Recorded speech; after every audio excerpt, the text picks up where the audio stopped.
No programa de hoje, nós vamos continuar estudando o capítulo 7 de Isaías.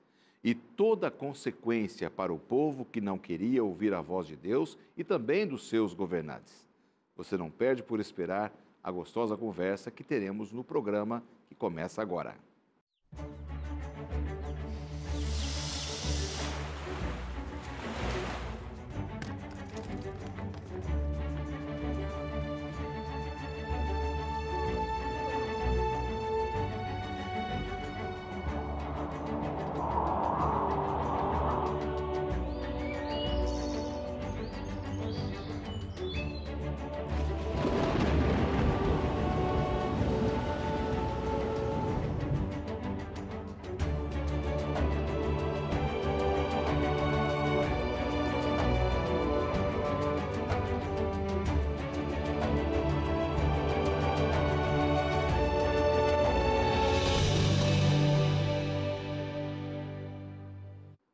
Olá, amigo da Novo Tempo, que bom que você já está pronto aí, porque o programa está começando e nós já estamos prontos para estudarmos mais um pouco do livro de Isaías. Nesta temporada de 2021, a primeira do ano, nós estamos com este foco especial no livro de Isaías. Eu já tenho mostrado aqui o nosso manual, vou mostrar mais uma vez para vocês poderem ver aqui a capa, e tem sido uma experiência extraordinária já nessas primeiras 3 semanas que passaram o estudo do livro de Isaías. Esta é a 4ª semana. Semana passada a gente começou estudando o capítulo 7, um capítulo importante, né, uma mensagem de Deus para o rei Acaz, através de Isaías, mensagem firme, dura, importante, repleta de promessas também. E hoje nós continuaremos a partir do ponto em que nós terminamos na semana passada, que é a continuação deste capítulo 7.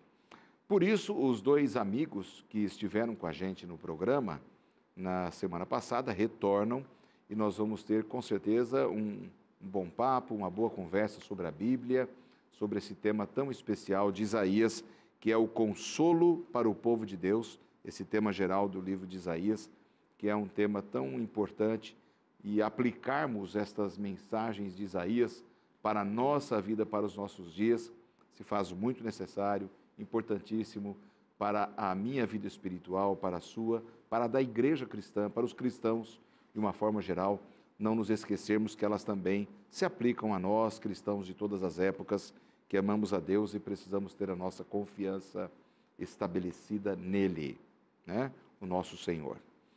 Pastor Lucas Iglesias, bem-vindo mais uma vez, alegria recebê-lo. Obrigado, o prazer é meu. A alegria estar aqui entre amigos para conversar de Bíblia é uma coisa sempre boa. É sempre boa. Conversar da palavra de Deus é sempre gostoso. E o pastor Lucas é professor de teologia aqui do UNASP, dá aula ali na Faculdade de Teologia de Hebraico, Antigo Testamento, matérias relacionadas ao Antigo Testamento, e tenho certeza que os alunos devem gostar bastante de ouvi-lo explanar ali os temas importantes da palavra em suas aulas. Juntamente com ele, o Luciano Geraldo, que já esteve com a gente na semana passada. Muito bem-vindo mais uma vez ao programa Lições da Bíblia, Luciano. Uma alegria estar aqui novamente e espero que a gente tenha realmente um bom papo. Como o Lucas falou, falar sobre Bíblia é algo que a gente gosta demais. Tenho certeza que vai ser um momento agradável. E ótimo. O pastor Luciano trabalha no projeto da Igreja Adventista, conhecido como Nova Semente. É um projeto evangelístico muito importante e trabalha junto ao pastor Edson Nunes, e já disse na semana passada que o trabalho dele tem sido ensinar a Bíblia, dar os estudos bíblicos, as classes bíblicas, que é uma coisa muito gostosa. Se eu pudesse, eu faria isso, só isso, todo dia. Se eu pudesse ensinar a Bíblia, dar estudos bíblicos, faria isso todos os dias, se eu não tivesse mais nenhuma outra preocupação, né? Nenhuma outra. Me retirem tudo, me deixem a obra de dar estudos bíblicos, que eu vou ficar bem feliz. Eu também gosto bastante. Amigos, vamos fazer uma oração para começar? Pastor Lucas, ore para nós, por favor. Claro. Eterno Deus, muito obrigado por esse dia, muito obrigado pelo privilégio que o Senhor nos dá de estudarmos a Tua Palavra. Amém. Pedimos que o Senhor ilumine a nossa mente para que possamos compreender as mensagens desse livro tão especial do profeta Isaías. Em nome de Jesus. Amém. Amém.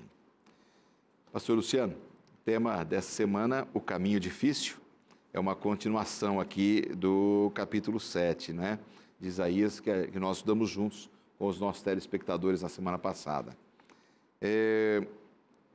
Fala um pouco para a gente dessa sua visão daquilo que Deus quis passar para o povo nesses textos que vamos estudar juntos hoje. Bom, só fazendo uma pequena recapitulação, né? Sim. Na semana passada a gente viu que Isaías confronta o rei Acaz, que estava querendo buscar alianças políticas ao invés de reafirmar sua aliança com Deus. Deus oferece para ele um sinal, que é um símbolo da sua fidelidade, de que ele estaria com eles. Acaz rejeita isso. Em seguida, Deus faz aquela promessa de que a virgem conceberia e daria luz a um menino, e essa seria, então, o sinal de Deus para eles e da fidelidade de Deus para com eles, né? E a gente vê, então, em seguida, o que acontece com Acaz, e após a rejeição dele completa, né? Deus reafirmou, olha, eu vou ser fiel à casa de Davi, eu vou ser fiel à aliança que eu fiz com ele, e o Messias vai vir, porque a casa de Davi vai permanecer, quer você queira, quer você não queira fazer parte. E então a gente vê, a partir dos versos 17, ali até o 25, né?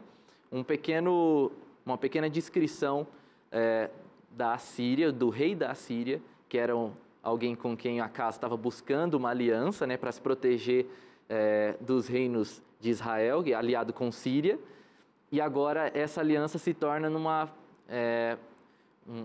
vamos dizer assim, ele cai na armadilha que ele achou que seria a solução, né? Então o rei da Síria vem agora como um agente de juízo de Deus para com o reino do sul, Jerusalém e todo o povo de Judá, e é uma palavra dura, mas é uma consequência da rejeição de Acaz, da apostasia que ele teve, de tirar as coisas do templo, né, todo o ouro e tal, a gente pode falar um pouquinho mais disso à frente, e comprar o apoio de um outro rei que não Deus, né? Sim. É interessante, só fazendo aí uma pausa no raciocínio todo histórico, né, e profético aqui, pastor Lucas, a gente atrapalha muito a Deus, né, nos planos de Deus, né? Porque, olha, como a gente tem um coração complicado, nós seres humanos somos complicados, avessos a uma hierarquia, né, de Deus sobre nós, a vontade de Deus. A impressão que eu tenho é que Deus está sempre correndo atrás da gente, falou, olha, acorda aí, fez isso com a casa, né? Sim. Será que em nossos dias a gente corre esse risco também, sabe, de esquecer um pouco do que Deus está pedindo para a gente ficar muito, uma religiosidade meio humanizada, assim, sabe, esquecer um pouco do Senhor? Como você tem visto isso no seu dia a dia, com seus alunos, né, na realidade espiritual dos nossos dias? Apenas um flash aplicado de tudo isso aqui, né? Não, eu acho excelente esse parênteses, porque, na verdade, eu estava até pensando isso no início, né? Com a história de Acaz, né, a gente percebe uma dinâmica religiosa que, eu posso falar de mim, né, eu vivo muitas vezes, né, que é não esperar a ação de Deus, né? A gente quer fazer as coisas, né? A gente acha que a gente tem que fazer. E eu entendo, né, que tem sim o nosso papel, a nossa ação, mas muitas vezes, em qualquer esfera, né, inclusive a religiosa, né, a gente acha assim que Deus não está guiando o processo, e eu fico pensando, poxa, que tipo de movimento, seja político, seja de relacionamento, né, que tipo de movimento eu tenho que fazer aqui e acolá, só que a gente não percebe, assim, todos nós acho que conhecemos pessoas que pensam dessa maneira, você vê assim, a angústia que é uma cabeça ou uma vida que pensa desse jeito, né? Porque imagina, você não tem um momento de tranquilidade, de paz, e assim, minha vida está nas mãos de Deus e Ele está guiando todo o processo, fazendo o que é melhor para a minha vida, da minha parte eu estou confiando nele e fazendo o melhor. A gente acha que a gente tem que movimentar as peças para que tudo aconteça, né? E é exatamente o contrário a história de Acaz, né? É justamente assim, fica na sua, que eu vou agir, né? Eu vou agir. Confie. Exatamente, eu que luto por vocês, eu te garanti isso, né? E isso é uma constante, tanto que depois, quando começa a sequência do versículo, né? E isso eu acho bem pontual, que no início do 17, fala, o Senhor fará vir sobre vocês os males, né? Então, assim, até os males depois é Deus quem manda, né? Então, assim, você fugiu de mim, né? Agora, até os males eu que trago, né? E isso pode parecer inicialmente ruim, né? porque são os males, mas ao mesmo tempo até o fato dos males virem de Deus são uma garantia de que eles não vêm de um outro inimigo, mas vêm de Deus, né? Então significa que ele tem Porque muitas vezes nos etc. afastamos também do que ele Com pede. certeza. Quer dizer, ele nos deixa expostos às consequências Com certeza. das nossas decisões, né? Com certeza, né? A gente não confia, né? A gente não quer correr o risco da confiança, como a gente tinha mencionado antes, né? A gente quer as garantias, né? Então, isso é relacionamento, né? Na verdade, né? Qualquer relacionamento, para ter uma raiz, né? Então, você pode pensar num casamento, na relação com os filhos. Se não existir vulnerabilidade, ele vai por água abaixo, né? Então, é você colocar nas mãos da outra pessoa a capacidade dela de arruinar a sua vida. Exatamente. Porque é o que pode acontecer. Exatamente. Só que se você não faz isso, você vai ter uma relação totalmente superficial, né? Sem nenhuma profundidade, sem confiança, sem fidelidade, etc. E é isso que Deus quer, né? Ele convida, ó, vinde, arrazoemos, olha, os meus sonhos para vocês são outros, não são os de vocês, são muito maiores. Ele está sempre nos apelando, né? E, historicamente, toda vez que a gente quer dar uma ajudinha para Deus, dá um problema, né? Foi assim no Éden, Abraão também. Deus prometeu o filho e não vem. Né? Daí foi um filho fora da relação matrimonial dele, que está aí uma confusão no mundo até hoje. Aliás, os vizinhos de Israel têm a ver com a ajudinha que Abraão deu lá, né? Eram descendentes dele. Então, foi legal a gente poder falar sobre isso, porque às vezes a gente vive num mundo, gente, tão complicado, e a gente se esquece de que quem está no comando é Deus. A gente tem que falar assim, Senhor, eu vou tomar essa decisão, eu vou mexer com essas peças aqui no tabuleiro da minha vida. Mas se não for essa a tua vontade, eu estou achando que é, porque à luz da Bíblia eu acho que é, mas eu estou orando ao Senhor para que o Senhor dirija. A gente está fazendo pouco isso, sabe? Pedindo que Deus dirija todo o processo da nossa vida, da nossa existência. É o que nós precisamos retomar essa caminhada, que é bem o ponto aqui do que nós estamos vendo. Pastor, desculpa aí só. Claro. E é exatamente, o senhor mencionou Gênesis, né? Só que antes eu tinha mencionado que parece que Deus está correndo atrás da gente, né? E assim, desde o início ele está correndo atrás da gente, né? Então, mencionando Gênesis ainda, depois de desobedecerem a ordem de Deus, quem que vai atrás de quem, né? É Deus que vai atrás do ser humano, né? E assim, onde estás, né? Exatamente. A pergunta de Deus para Adão e Eva. E há sempre essa tentativa da parte de Deus de recomeçar um relacionamento, né?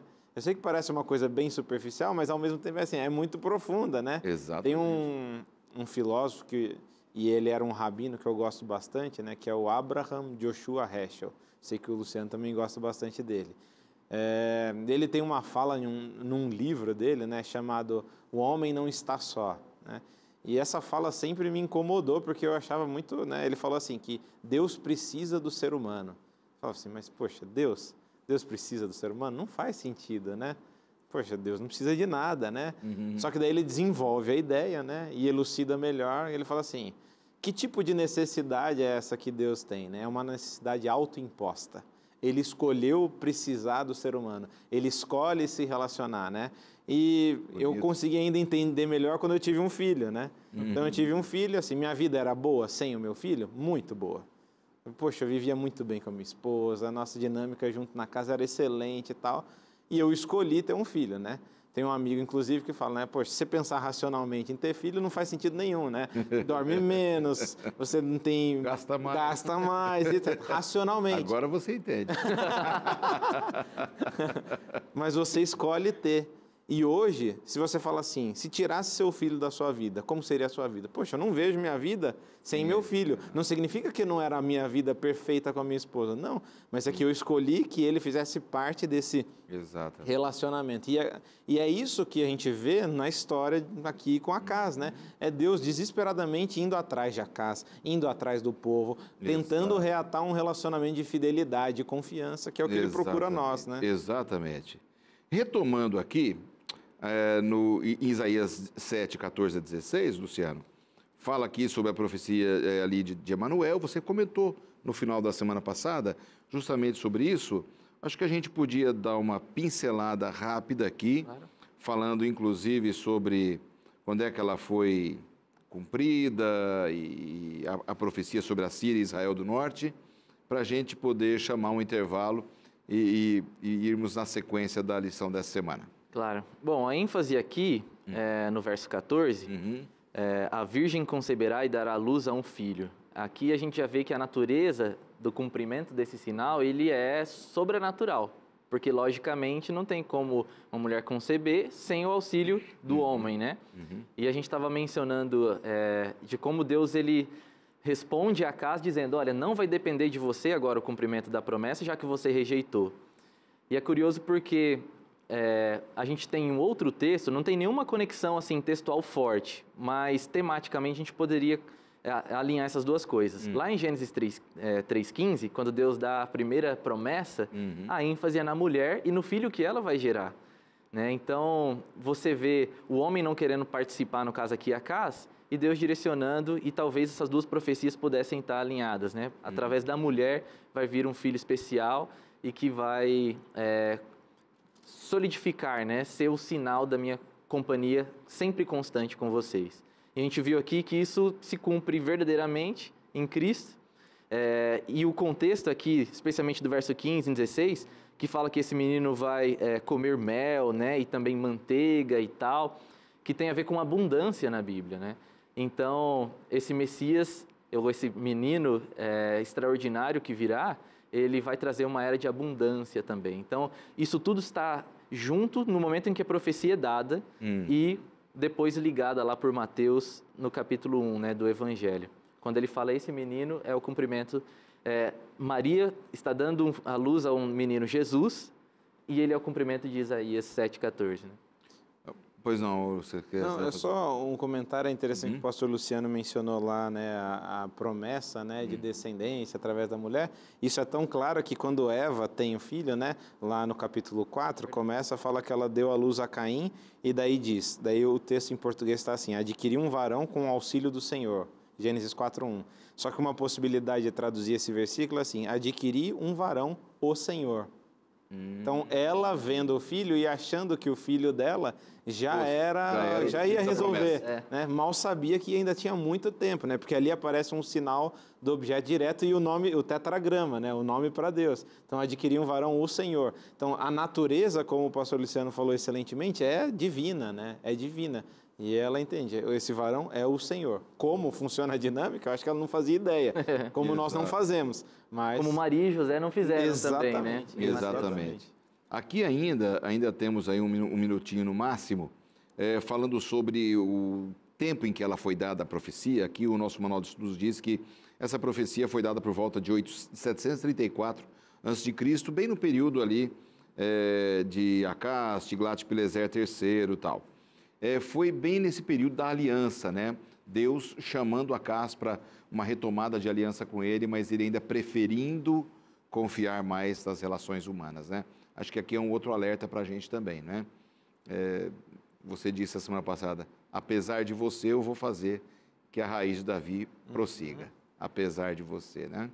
Acho que esse é um ponto importante antes da gente chamar o nosso intervalo aqui, Lucas. Eu só queria que você fizesse essa suítezinha para a gente relembrar que é Deus quem está no comando de tudo e que a raiz de Davi não morreu porque ele não quis, ele estava no projeto dele que o Messias viesse, né? Que assim nascesse o menino. Humanamente daria ruim, mas por Deus ter tomado para si as rédeas da coisa, falar, não, eu que vou controlar, aí dá bom.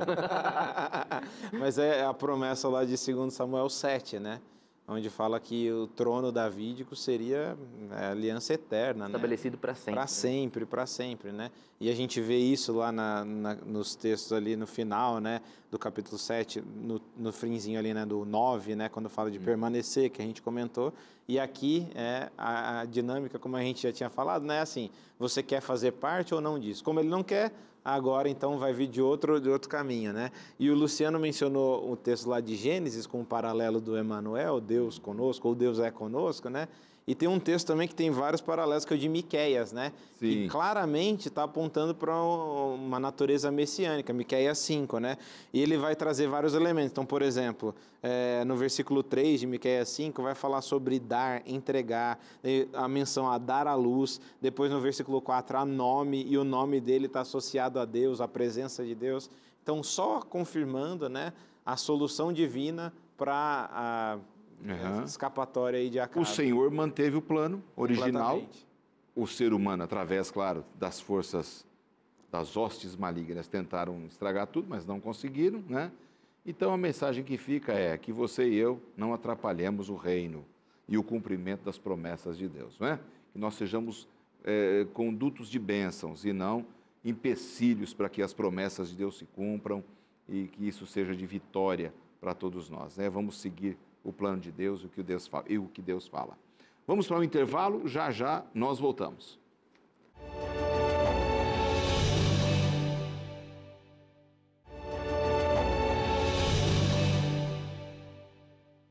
E foi bem rápido, já estamos de volta com o segundo bloco do programa dessa semana e a gente quer oferecer a você a oportunidade de estudar a Bíblia com a Novo Tempo.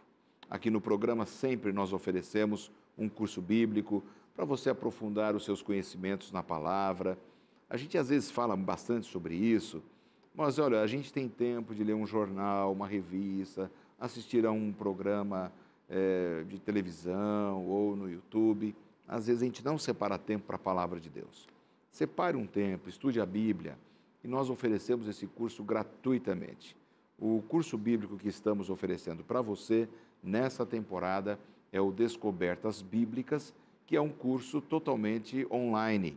Você entra no site biblia.com.br e ali você vai escolher o curso, vão aparecer os cursos, você vai clicar ali no curso Descobertas Bíblicas, que vai abrir, você vai colocar o seu nome, alguns dados específicos e você terá acesso a esse curso totalmente gratuito, totalmente online. Ao final do curso você poderá requisitar, inclusive, o seu certificado, que será, com muita alegria, enviado para você também, tá certo? Então já fica aqui a dica de estudo da Bíblia. Também o nosso manual de estudos, que eu sempre falo, já mostrei no primeiro bloco, ele foi escrito pelo pastor Roy Gaine. Ele é um estudioso da palavra que escreveu um livro chamado Livro de Isaías. Esse livreto foi editado pela Casa Publicadora Brasileira. Muita coisa do conteúdo do nosso manual de estudos, que também é fruto dos seus estudos doutorais, estão neste material, que vão enriquecer muito o seu conhecimento, todas as coisas que ele fala aqui. Realmente vale a pena você entrar no site da Casa Publicadora Brasileira e dar uma olhadinha neste material, o livro de Isaías, do mesmo autor do nosso manual de estudos, pastor Roy Gaine. Bom, amigos, conversar um pouquinho aqui com o pastor Lucas, que está sempre lidando com jovens, professor de teologia. Nesse momento, assim, há algum destaque que você gostaria de dar, de algum projeto da faculdade de teologia, ou algum projeto pessoal, quer seja de estudos ou ligado aos alunos, que na sua área você gostaria de dizer aqui? Eu acho que mencionar aqui a nossa faculdade de teologia agora está com um projeto bem legal de grupos de pesquisa, né? E esses grupos de pesquisas, acho que a maioria deles continuam virtualmente, né? E eles são abertos àqueles que gostariam de participar, né? Obviamente voltado para mais uma linha acadêmica, né? Não é só um grupo de estudo da Bíblia, sim, mas são grupos em diferentes áreas, né?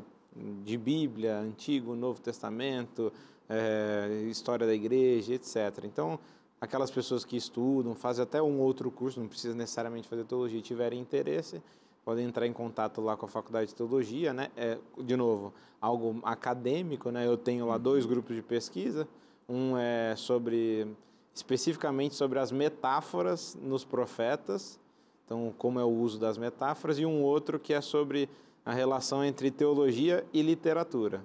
Daí a gente estuda bastante coisa ali, bem gostoso.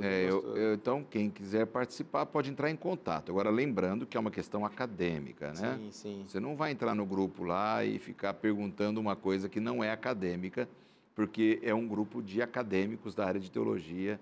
Você não é um acadêmico, mas pode participar, mas tem que ter essa visão de que é uma academia, é realmente um grupo de estudos, né? Legal, muito bom.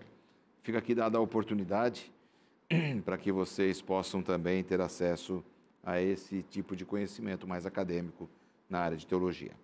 Amigos, vamos estudar agora a partir do verso 17 do capítulo 7 do livro de Isaías.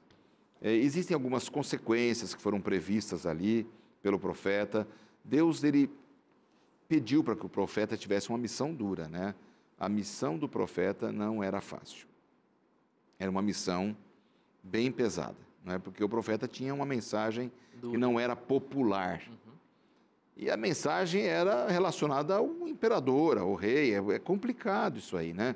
Então, realmente, ele foi um cara obediente, um profeta obediente. Ele se dispôs, tinha consequências previstas. Como nós podemos interpretar aqui Isaías 7, 17 a 25 na sua ótica aqui, pastor Luciano? Bom, isso vai vir como consequências, né? Um texto que está em paralelo, para a gente entender o contexto histórico, eu vou só mencionar um verso, lá de 2 Reis, capítulo 16. Sim. Acas, ele faz uma escolha. Olha o que ele faz. Ele procura o socorro do rei dos assírios para se livrar da ameaça de Israel e da Síria, não é? E aí ele diz o seguinte para esse rei: olha, eu sou o seu servo e seu filho. Venha me livrar do poder do rei da Síria, do poder do rei de Israel, que se levantam contra mim. E ele faz o quê? Compra esse favor com os utensílios da casa de Deus, do templo que ficava em Jerusalém.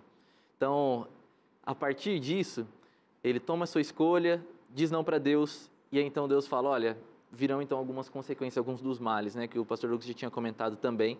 E nós vamos ter nessa sessão a maioria da descrição que o profeta dá de coisas ruins que vão acontecer, mas aleatoriamente aparece algo positivo que torna um pouco confuso, né? Mas o verso 17 diz: olha, ele fará vir, Deus, o rei da Assíria para trazer o juízo. Então, aquilo que ele achava que seria segurança, que a casa achava que seria segurança, se torna em algo que se volta contra ele, porque Deus é quem está no comando de todas as coisas, né? Então, a consequência ela é mostrada, tipo, o povo vem como se fosse um enxame, né? E é uma figura que mostra quão mais numerosos eles são do que o povo de Judá, né?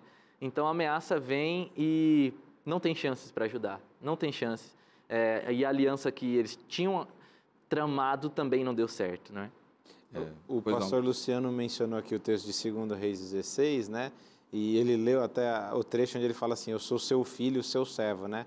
É interessante que, lembra, né? Na relação de Deus com o povo, a dinâmica é de aliança, né? E existe um tipo de aliança em específico, que é o tratado suzerano-vassalo.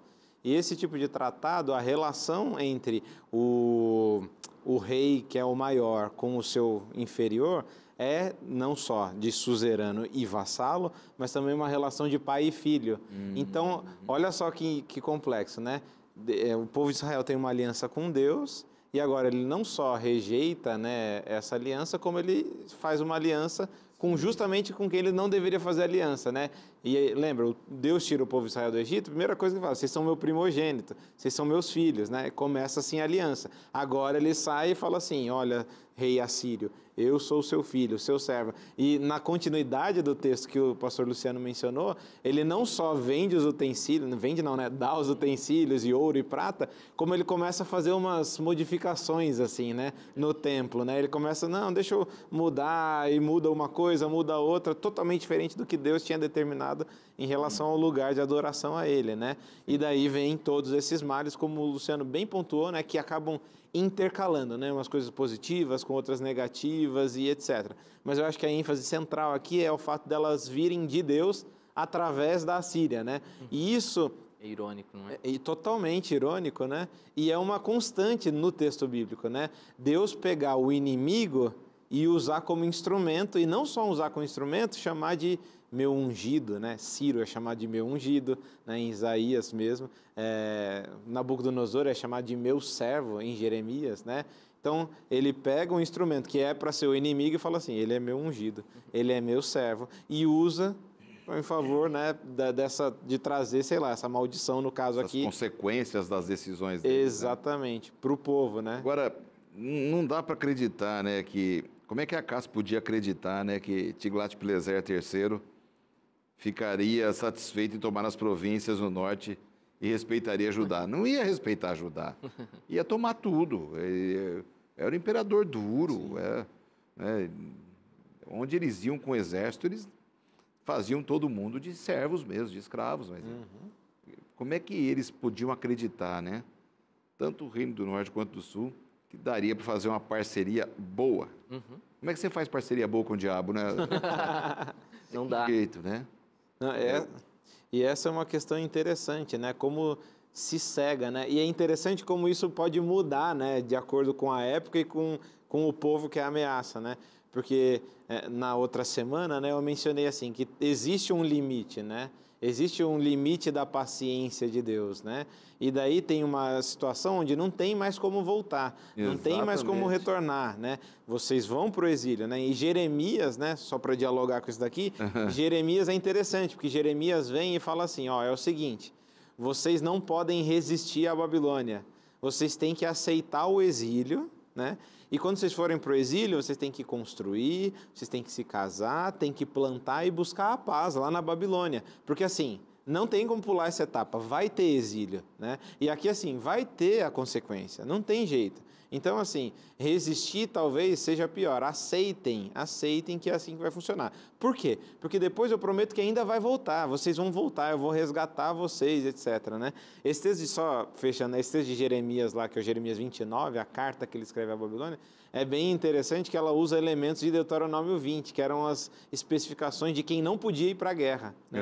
Então ele usa as mesmas para falar quem não pode resistir à Babilônia, né? Então vocês não resistam, igual aqueles dentro dessas especificações não podiam ir para a guerra, né? Então vocês não têm que guerrear contra a Babilônia. Aceitem. Por quê? Daí volta a questão. Ela é meu instrumento agora. Igual a Síria é meu instrumento. Aceitem. Exatamente. Não tem jeito mais. Os nossos telespectadores já perceberam que o tema dessa semana é muito próximo do tema da semana passada, porque já estudamos alguns textos lá na semana passada, estamos revendo esses textos aqui. E dentre todos esses textos que a gente já conversou, volta de novo à tona o nome do segundo filho de Isaías, né? Não vamos nem entrar na questão que Deus usa ali o profeta, né, para tirar lições para o povo, tal. Foi muito bem explanado pelo pastor Lucas da semana passada, mas um nome bastante estranho, complexo, comprido, né? A lição até traz o exemplo aqui, se você estivesse jogando bola com esse segundo filho de Isaías, até terminar de citar o nome dele, já tinha passado a jogada, né? Você ia perder a bola, né? É um exemplo que a própria lição traz para a gente. Mas é uma grande verdade, quer dizer, um nome diferente, né? O significado desse nome, pastor Luciano. Bom, em hebraico é Maer Selal Hasbaz, que seria uma tradução possível, né? Rápido despojo, presa segura. Passa a bola rápido, despojo, vai fazer isso no futebol, né? Deve você falar, ele já trupicou com a bola e não dá mais nada, né? Bom, mas no verso 4 aqui, a gente já vai ter uma relação do porquê desse nome, né? Então, olha só o que o texto diz. Bom, Isaías deve ir até sua esposa e gerar um filho e colocar o nome, então, rápido raposa presa segura. E o porquê? Porque antes que o menino saiba dizer papai ou mamãe, as riquezas de Damasco e os despojos de Samaria serão levados ao rei da Síria. Então, de novo, é inevitável, o rei da Síria vai vir. E olha, você quis fazer aliança com eles para se proteger de Samaria e Israel, mas fique tranquilos porque ele, como meu instrumento, já faria isso. Você não precisava se vender, né? Vender-se como aliança política para ele. Então, o nome do filho de Isaías, ele tem a ver com isso, né? Olha, vai ser rápido e os despojos vão ser tomados. É isso que vai acontecer com aquilo que você achava que era a maior ameaça. Antes que a criança cresça e atinja tal idade, vocês estarão nas mãos deles, completamente. Que situação, né? Se venderam para o inimigo de fato, né? Se venderam para o inimigo. Agora, dentro desta questão aqui, desta profecia, pastor Lucas, por que será que Isaías declarou que registrou legalmente o nome, né, do filho dele e que teve relações conjugais com a sua esposa, a profetisa? Como é que a gente pode entender aqui Isaías 8, 1 a 3, especificamente? Isso é bem curioso, né? Porque a gente, normalmente, por ter mais personagens masculinos em proeminência na Bíblia, a gente esquece da importância das mulheres na Bíblia, né? E a gente tem várias profetisas na Bíblia, né? Então, Débora é chamada de profetisa, a esposa de Isaías era uma profetisa, Ulda, que é a profetisa consultada lá por Josias, né? Em 2 Reis 22. Então, nós temos profetisas. Aqui, não é porque ela era a esposa de Isaías que ela é profetisa, né? Porque há menções de esposas de profetas que não são profetisas, né? Aqui, sim, ela é profetisa por mérito dela, né? Mérito, entre aspas, como a gente falou no início. chamado de Deus. Exatamente. Né? Exatamente. E eu gosto de falar isso na aula de profetas. Já começa uma das coisas que eu falo no início. Nenhum profeta na Bíblia escolhe ser profeta. Vou fazer teologia para ser profeta um dia. Não. O movimento é de cima para baixo, não de baixo para cima. Né? Deus que escolhe. Aqui, Deus escolhe uma profetisa e ele tem um filho com ela e, né, imagine o filho, coitado, né? Se um profeta, a família servia de símbolo, imagina o filho de um profeta e de uma profetisa, né? É o caso aqui, o nome dele tem um significado simbólico. E esse significado ilustra o que acontece na sequência também, né? O profeta Isaías pega a metáfora de água e fala da invasão, né, à Síria em Jerusalém, com a metáfora da água, né? Então ele fala assim, vocês não quiseram, né? Vocês rejeitaram, é a palavra que usa. Vocês rejeitaram, né, aqui a fonte de água que sou eu, então eu vou dizer o seguinte, o Senhor fará vir sobre eles, versículo 7, as águas do Eufrates, fortes e impetuosas, isto é, o rei da Assíria com toda a sua glória. Essas águas encherão o leito dos rios e transbordarão por todas as suas ribanceiras. E fala depois da água chegando até o pescoço, né? Então, assim, a invasão é inevitável, né? Vai ter invasão e vai ser como água, né? E essa imagem é muito interessante, né? Se a gente pensar de como a água consegue preencher qualquer espaço e etc, né? Só que ao mesmo tempo, né, que a gente tem essa imagem de destruição pela água, né? Na sequência, tem um momento de um oráculo de promessa, né? E essa é uma dinâmica muito legal, não só dos profetas, mas também do Pentateuco, né? Que é o quê? Vai vir maldição se vocês forem infiéis, Israel. Né? Só um parênteses, isso não é a dinâmica da vida religiosa. A vida religiosa não é causa e efeito, tem a ver com o plano de Deus com Israel. Mas assim, quando vierem as maldições, saibam, eu estou mandando as maldições primeiro, e depois, quando passar um tempo determinado por mim, eu vou restaurar vocês, por amor do meu nome. E aqui na sequência, nos versículos 9 e 10, a gente tem um oráculo, e só um comentário, né? Os profetas usam muito, e isso às vezes é difícil da gente entender, né? Mas os profetas usam muito de um recurso retórico e literário, que é a sátira. Então, muito.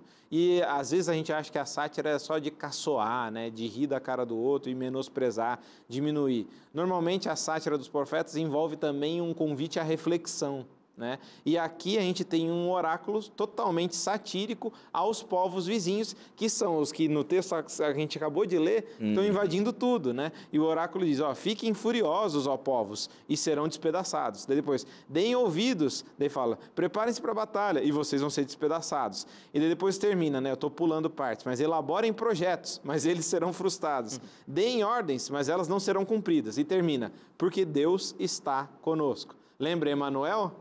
Deus conosco? Deus está conosco. Mas espera aí, a gente não está sendo invadido? Sim, mas quem está mandando os invasores? Deus. Deus está conosco. Eles estavam cumprindo o propósito de Deus. Exatamente. Momento, né? Então, assim, a vinda, isso que é absurdo para a gente, né? Mas a vinda da maldição é uma prova de que Deus está guiando tudo, né? E isso é um absurdo, né? Porque é Deus que está mandando, né? Deus está mandando o exílio. Poxa, é o exílio, a gente está no exílio. Sim, mas Deus está mandando. Então é Ele que está mandando, né? É igual o início de Daniel. Desculpa, eu estou empolgado. Claro. O início de Daniel fala assim, o Senhor entregou nas mãos de Nabucodonosor o povo e os utensílios do templo. Então, assim, o livro começa com uma catástrofe, mas ao mesmo tempo com esperança, que se Ele entregou, está na mão dele, né? Está na mão dele. As provas são obreiras do Senhor. Isso é bíblico, né? As provações são obreiras do Senhor. Bom, vamos para um rápido intervalo e já já a gente volta com o terceiro e último bloco do tema da lição dessa semana.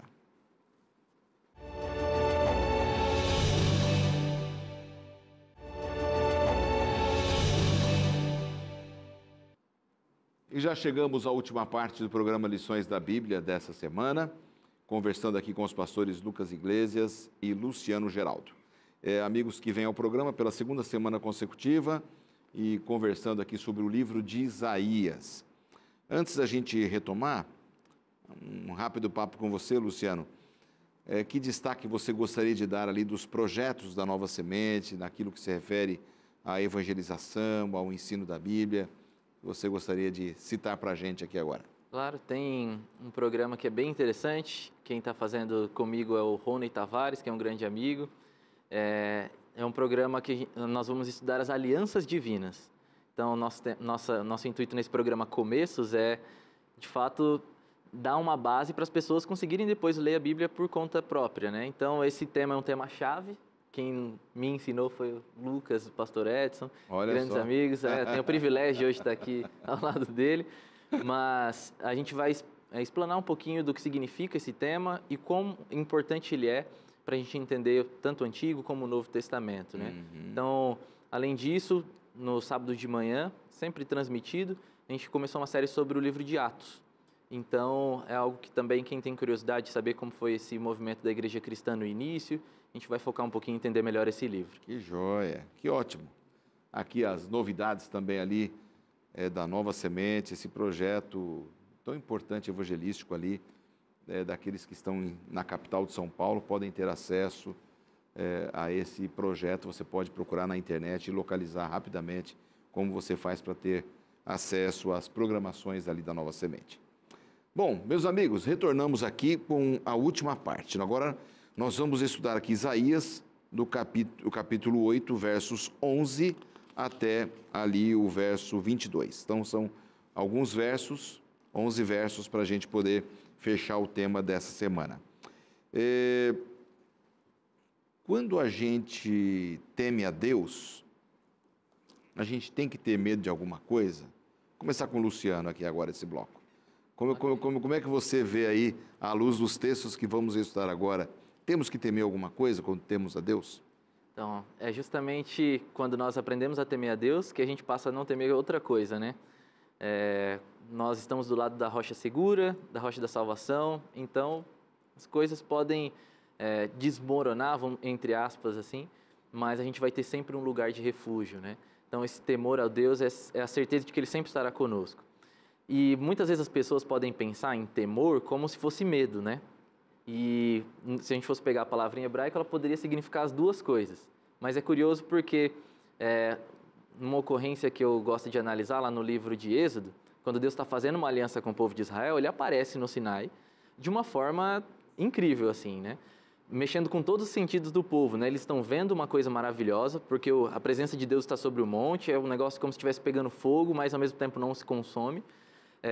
Deus fala como se fosse um trovão e tal, e o povo ouve as 10 palavras, ou os 10 mandamentos, né? Mas ao ouvirem, diante de tamanha manifestação, eles falam: Moisés, sobe lá o monte porque nós temos medo. Nós temos medo.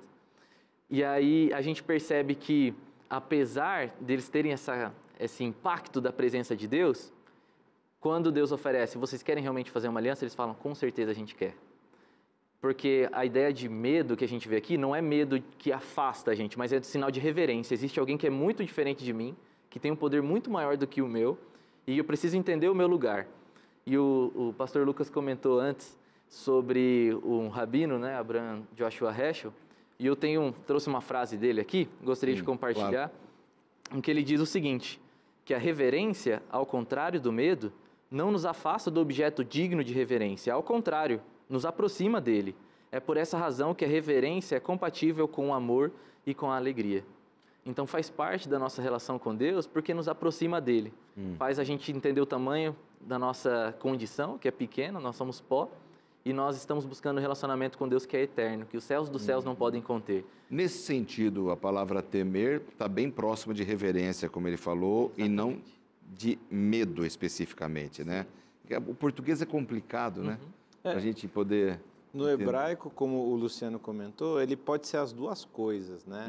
E isso, como o Luciano bem ponderou, né? Essa reverência. Eu acho que a questão talvez seja que, para a gente não para pensar o que é reverência, né? Eu acho que a reverência envolve uma sensação de maravilhamento. E o maravilhamento, né? E eu sei que a gente tem receio em falar de medo, né? Mas o maravilhamento tem a ver, sim, com o nada que nós somos, tem a perceber o nada que nós somos e o tudo que é Deus, né? Se Ele quer, num estalar de dedos, tudo pode deixar de existir, né? Então, assim, eu acho que um ajuste em relação ao que é a reverência, né, é importante, porque, assim, diante de quem Deus é, a gente olha a nós somos nada. E o texto, né, ele, assim, ele acaba sendo, assim, bem enfático. Ele fala assim, ó, não temam o que o povo teme, nem fiquem apavorados. Daí depois, a Deus que vocês devem temer e é dele que devem ter pavor. Porque, poxa, essa descrição não parece que é só reverência, né? No sentido que a gente acha reverência, né? Mas no sentido que o pastor Luciano estava falando, que envolve, assim, um desespero diante da grandiosidade que é Deus, né? E essa tensão entre uma possibilidade de ser algo novo e a possibilidade de ser destruído é uma tensão que existe em qualquer momento que a pessoa vê uma manifestação divina no texto bíblico, né? Então, vou pegar um exemplo de Isaías que a gente estudou há pouco tempo, Isaías 6. Isaías 6, Isaías vê a manifestação de Deus, a primeira reação dele é o quê? Ai de mim. Daí fala assim, o texto aqui no original, a ideia é assim, ai de mim, eu não existo. O texto fala, estou perdido. Mas a ideia do original, literalmente, é assim, eu não existo. Então, poxa, diante da manifestação de Deus, eu comprovo a minha inexistência, né? Isso não é só reverência, né? Você vê que você não existe. Daí o que acontece? Vem um ser e toca a boca dele com a brasa. O que ele está fazendo? Ele está destruindo a capacidade do profeta de falar. Então, destruição.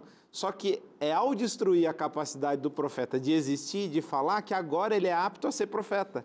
Entendeu? E essa tensão, essa incongruência é a essência, né, do medo, né? Vamos colocar assim, ou da reverência ajustada, né? Que é o quê? Diante de Deus, né? Eu tenho que ter medo dele, porque tendo medo dele, eu não tenho medo de mais nada. E essa é a questão, né, do texto. É assim, temam a coisa certa, né? E eu falo coisa com todo respeito, né? Sim, mas claro. temam a coisa certa, porque vocês têm medo dele, o que é maior que ele? Nada. Exatamente. Então vocês não precisam ter medo de mais nada. A questão não é ter medo ou não, né? É o que você teme, né? E essa citação do capítulo 6 de Isaías que você faz, ele tinha visto Uzias, né, morrendo de lepra. Sim. Né? E ele temeu, né? Nisso ele tem uma visão de Deus. E eu acho que ele deve ter imaginado, falou, nossa, Moisés pediu para ver a Deus, Deus falou, quem me vê vai morrer, falou, agora eu vou morrer também. Aí vem um anjo, bota uma brasa do altar, a quem enviarei? Eu, pode me enviar, eu estou pronto. Ele, não era um medo, é que ele entendeu quem era Deus, né? A grandiosidade desse Deus, né? Ele sentiu a diferença, né? Do que é ele e do que nós somos. Exatamente. Eis-me aqui, envia-me a mim. E isso acontece com a gente quando a gente olha, às vezes, sei lá, eu morro de medo de altura, né? Tenho muito medo. Talvez tenha a ver por causa do meu tamanho, né? Qualquer coisa, 1,80 m já é muito alto para mim.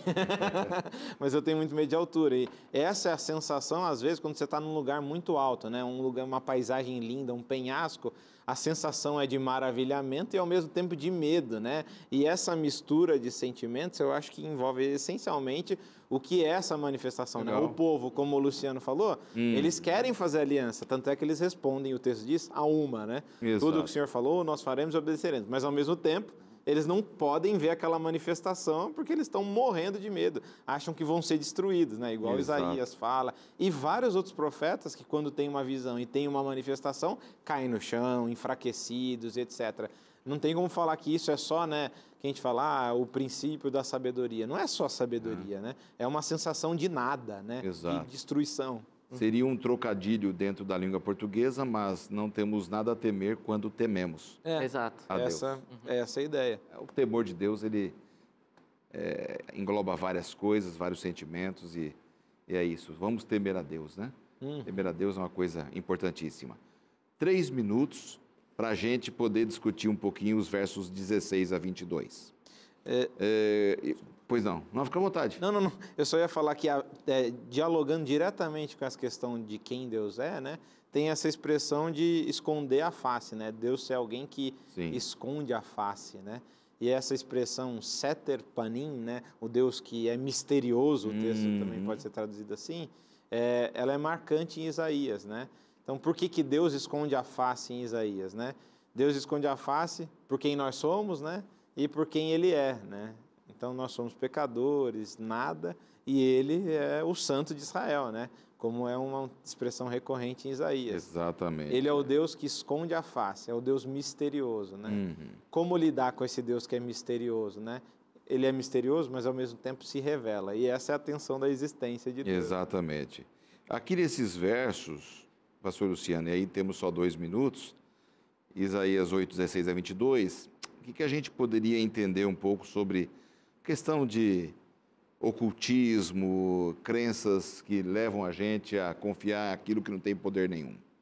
Como é que você vê essa questão desses versos aqui? Bom, Acaz mesmo, nessa de buscar ajuda de fora, ele começa a implantar idolatria dentro de Israel, que incluía práticas horríveis da qual Deus detestava, e ele não fazia questão de esconder isso, né? O chamado que Deus faz para Acaz, especialmente aqui, e também para o povo de Israel, olha, voltem para a Torá, voltem para a lei e estejam atentos para o testemunho. Isaías está falando, está dizendo tudo o que vai acontecer, está chamando a atenção do rei para que ele volte a proceder bem. E agora a marca que a gente tem nesse final ao invés de vocês buscarem essas outras coisas que os outros povos buscam, voltem para a lei. Voltem para a palavra de Deus, que esse Deus misterioso escolheu se revelar através dessas palavras, então se voltem para eles e também para o testemunho que eu estou dando para vocês. O retorno à palavra é sempre a segurança, né? A palavra de Deus que não falha, que é a verdade, que é imutável, que é preciosa, nos dá vida, né? Obrigado, pastor Luciano. Prazer estar aqui. Alegria recebê-lo aqui no programa, que Deus abençoe o seu ministério, será sempre bem-vindo por aqui.